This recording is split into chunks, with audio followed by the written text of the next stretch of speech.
When I was growing up, and until now, I've never really had a problem to get the important stuff done, like talking to someone, working on a project, like recording these videos, or doing homework, or studying and learning. I remember that once when I was in primary school, we were making this project for our technician class. Basically, we were making like a pencil case out of wood, or at least I was making that.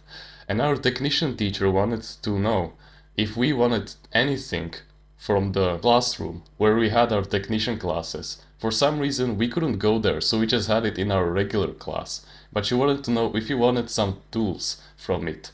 And she specifically asked me to go around the entire class and ask everyone.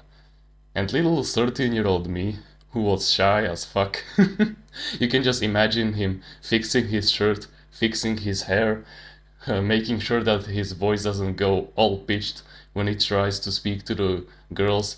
He was really awkward. But guess what?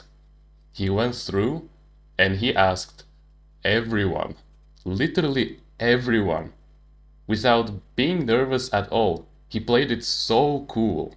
And that was me for my entire life. I never really had a problem to get anything done. It was just that the stress of me failing and accidentally embarrassing myself. Like when I was going around the class, I even scared one of my female classmates because I just randomly showed up behind her. Yeah, like I knew how I could start a conversation and how I could persist through the hard work and get it done. Like for example, working on a project, like making a PowerPoint presentation or just doing random homework in general. And you can just imagine little 14-year-old me who was awkward and undisciplined during group projects. Oh boy, when I was put in any kind of a group project, I used to just sit there 90% of the time, not even saying anything, and barely even making a difference in it. But I was okay with it. Because I actually like to do things on my own, so I rather prefer to work on my business myself, for example. But that's besides the point. So I stayed in this state for another 2 years, until summer of 2023. And that's where everything changed for the better, because I got back on self-improvement and started watching videos on productivity, discipline, willpower, and all these other wonderful things that you need to master in a man's life. So I started to, level up my social intelligence, my discipline. So by nature, I became more hardworking. And I remember that in April of this year, 2024, our English teacher gave us a project to do. Basically, we would pick any kind of city, any city from around the world that wasn't in Europe. So I picked Jerusalem. The reason why she gave us this specific project was because like a week prior, we did this exercise. Basically, there was this text on the right side, and there was this like graph on the left side.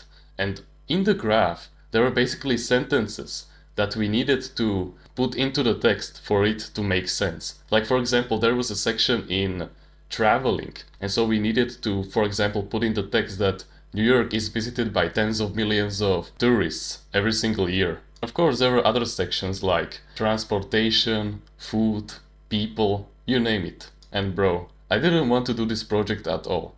But guess what? I went through because I knew exactly what to do based on the strategies that I will tell you in this video.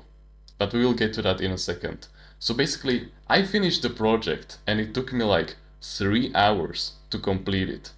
And then, as I'm about to present it in front of the entire class, my teacher said, "Oh no, you're supposed to talk about the city, you're not just supposed to, give us this exercise." She basically wanted us just to make the graph and talk about it. So I said, okay, better try next time. So I basically remade the entire thing and just presented them with the graph. I talked about Jerusalem for about 10 minutes, or probably even less, I don't remember now, and I got an A. Like sure, the project took me around 3 hours to complete, but with this first strategy, called visualizations, it was the main reason why it was actually very easy. You see, every time that you approach someone, basically you want to talk to someone you already know or you're cold approaching, Or you're doing some kind of a project like recording YouTube videos, you're making a PowerPoint presentation, you're doing your homework, you're studying for something. You have to always think about the best case scenario. Basically, the kind of scenario where you save the most time, save the most brain points, understand it most efficiently, you name it. And here's the thing, you have to imagine every single microsecond of it. You have to come up with the finest details, the smallest details, everything that could go wrong. Imagine it going into your favor, even when you make an accident, even when you slip up, even when you make a mistake. Imagine yourself winning in any single scenario. Just imagine the entire thing, the entire scenario, the entire time you're studying, the entire time you're recording the video, the entire time you're making that, the entire time you're making the PowerPoint presentation, the entire time you're taking notes from the book that you're reading, the entire time that you're trying to cold approach the girl, or the entire time that you're trying to deepen the conversation with your friend or your family member. And imagine yourself winning in any kind of scenario, even in those kinds of scenarios where you slip up and you fail. Like for example, you imagine yourself talking to your family friend about some deep thing that has happened to you lately. Like for example, it's gonna be a very specific example, so don't take it seriously. Like someone has attacked you on the street and he has punched you into the back, and now you have this like huge purple spot on the back and it is really painful. Imagine if they tell you a story of, them getting beat up and they accidentally slip up. Like instead of saying that punch, they say kick and you both laugh at it. Or for example, when you want to say, oh, you poor little soul, you say something like, ha, you deserve it, because you zoned out and you started thinking about something completely else. Just try to turn everything into fun. Basically laugh and say, oh, sorry, I zoned out. What we were talking about. Imagine yourself winning and saving every kind of situation, even when you slip up. But in the first place, you should be thinking about the best way that the conversation can go to. Or when you're doing a school project, for example, like I was doing, I already knew how I was supposed to make that graph and that entire text, and so I just made it. And I imagined every single second of it, everything that could go wrong. I prepared for it, so that when it actually hit me, and for example I deleted some part of the text and I couldn't, bring it back, I just counter it with stoicism and humor. Like for example, I can't even count how many times did I have to delete something from this audio recording. I already have to delete like, I don't know, 5 minutes worth of content. And I just laugh at it and I'm stoic about it because I know that I'm leveling up my speaking skill. I already visualized me telling all of this, and it's just that my speaking skill isn't that good enough for me to completely succeed at this video and basically record it all in one go. I already had to cut this footage like 47 times. And when you have this process already visualized, this best case scenario, then you just have to act on it. Just simply go out there and do it, but not without implementing these two strategies as well. The second strategy, and probably the most overlooked when you're trying to solve a problem or cold approach someone or get anything done, any kind of work, is that you only think about yourself. You must think about them also. If you're trying to cold approach that girl, you have to analyze her. You have to look at her mood. You have to look at if she actually wants to talk to you, if she actually does the good habits and she isn't just a whore who spends most of her time, scrolling on TikTok, eating junk food, having shit relationships with her parents, having that one guy that you don't have to worry about, who's basically like a crackhead that has some nice biceps right now, so she likes him because he goes out partying with her at the weekends. Or when someone gives you a project also, like when that teacher gave us the project, I genuinely thought that she wanted us to make, the graph and the text, but she only wanted the graph and for us to talk about it. Like we already had the text pre-written in our minds. And so what was the lesson that I got from that slip up? Just always make sure that you and the other person are on the same wavelength. Because if you're both on the same wavelength, then it will be smooth sailing from there. Like for example, if that girl that you're trying to cold approach is on the same wavelength, she's like an actual good person, she prefers to read books, she prefers to go out into nature, she has great relationships with her father and her mother also, then of course she's gonna be a infinitely times better wife than just, your classmate that has nice, breasts right now, but behind your back she's a whore. Just for the sake of example. You have to basically speak their language. Like for example, if they use a term that you kind of understand but not really, then just go and ask them. This applies mainly to your teachers. Like for example, there was this one time, around 1 year ago, when our biology teacher wanted us to make this kind of experiment with planting a plant. And she used this really professional biology term that I just couldn't understand at all. And so I just asked her, you need to speak their language also. You have to actually understand what they are talking about. You need to get on the same wavelength as them. And after I learned what that really professional biology term was, it was basically smooth sailing from there. Like I completed the presentation and got an A.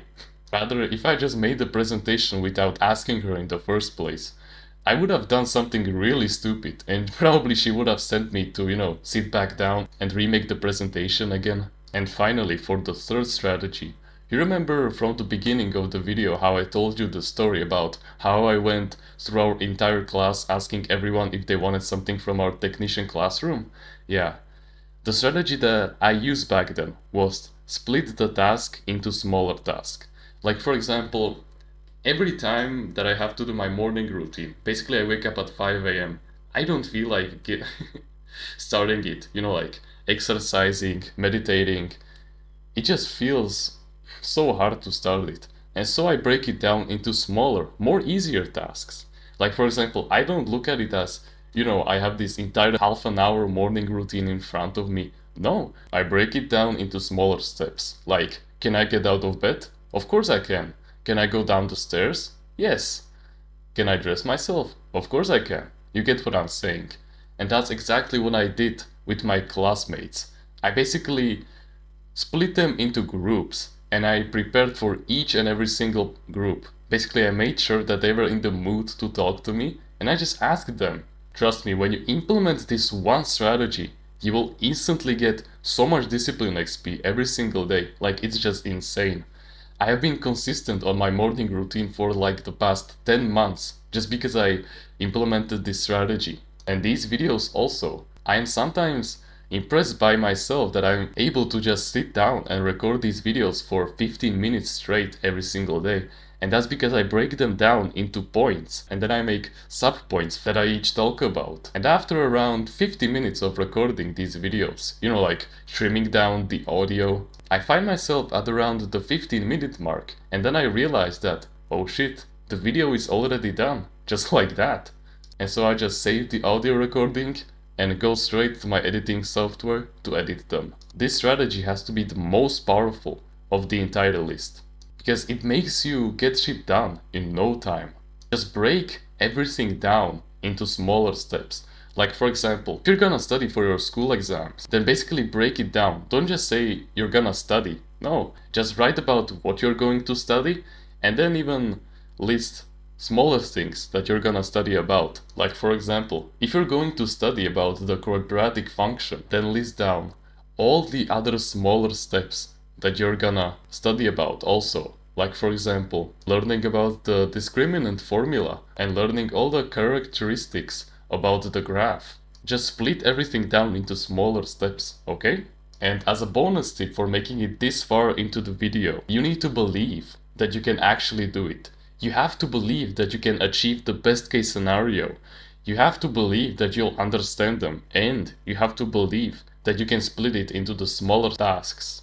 Like just have some faith in yourself. If you're watching videos like these, then I know that you're better than the 99% of people. I know that you can actually think rationally and think for yourself. I know that you can solve problems effortlessly. So just implement all these little strategies.